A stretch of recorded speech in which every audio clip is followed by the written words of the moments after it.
when I'm in racing, that the athletes that I've seen on the start line at certain like nationals and provincials have always been very small, and they've been there for many years. So I imagine that they would like to retire and they need new blood to come, Yep. come and take their And it place, just takes right? time.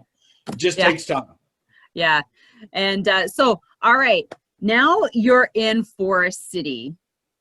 You've decided to go ahead, partner with a couple guys, and build in 2005. That's funny. That's the year I started racing with a couple girlfriends.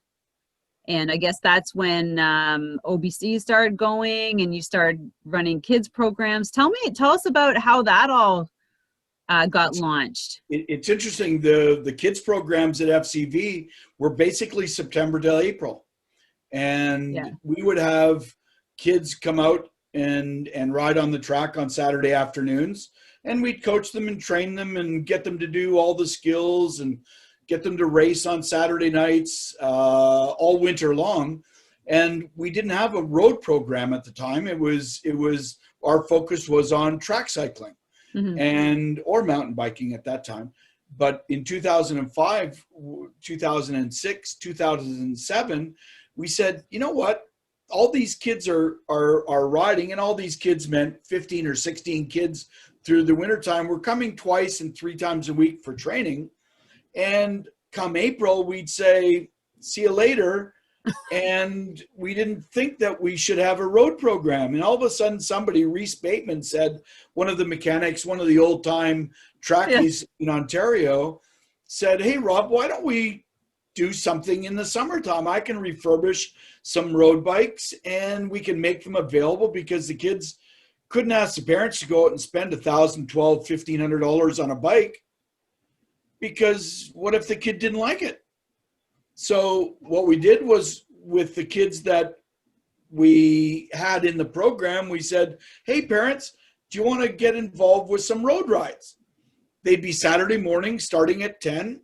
And then if the weather's crummy, we'd start at FCV, Forest City Velodrome. And if the weather was crummy, we'd just go and ride on the track. Parents were up. Parents were double thumbs up. So we took the kids out for our very first road ride. There was 12, 14 kids. And if you think of a track bike as having no brakes and no gears, the kids left the parking lot. We go to the first stop sign. The first 2 kids that were on the front knew how to brake, but all the kids behind were backpedaling. Oh my gosh. And all of a sudden they started to pound. It was like the Keystone Cops were in a matter of 25 feet, 10 meters, they had 12 kids on the ground. Oh my gosh. They didn't know how to brake. We didn't even think of it. So we turned the kids around. It was only 200 meters. We turned the kids around. We got to go to the parking lot and do some skills. Yeah.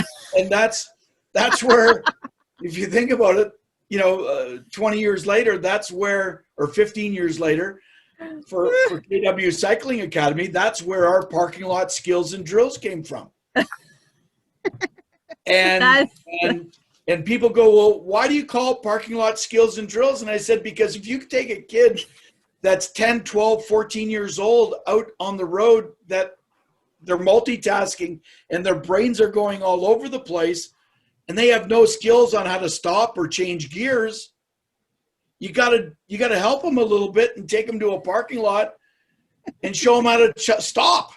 So we came up with stop in a box, and they had to stop in a box. And if they can stop in a box, then they're going to be able to stop at a stop sign. That's so funny. I'm sorry, but I'm just like, yeah, let's go. And then, like, just a second, let's backpedal there. I think we need to give them some new cycling skills.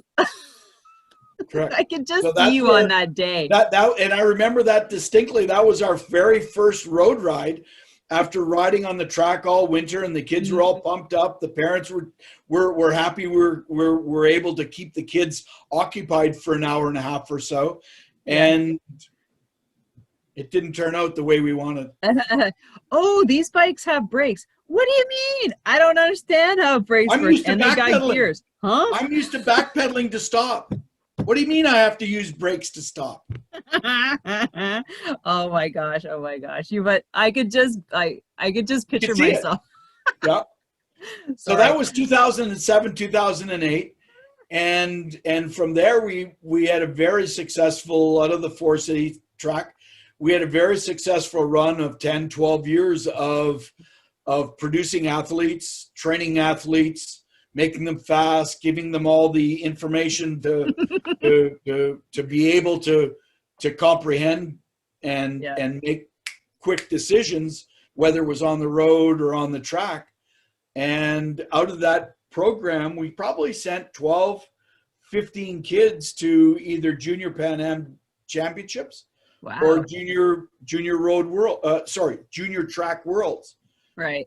Out of that little program, out of a track that's 138 meters and 138. I was talking to somebody the other day, and I was like, I know it's really small, but I thought it was 160, but 138 138. meters. And and from our perspective, it's the best track. And even today, 15, 18 years later, it's the best track to learn, to gain the skills, and make sure that you know exactly what's going on around you. Oh, Because yeah. it's like a little country road. Yeah. It's not like the 401 or a big highway. Yeah. Or Milton. Okay. I know, and I'm glad it's still because I think there was some talk that things might have closed, were going to close, but Forest still is still very open and Absolutely. Run by awesome. volunteers. Run by volunteers. It's a track that Ontario and Cycling Canada in general needs.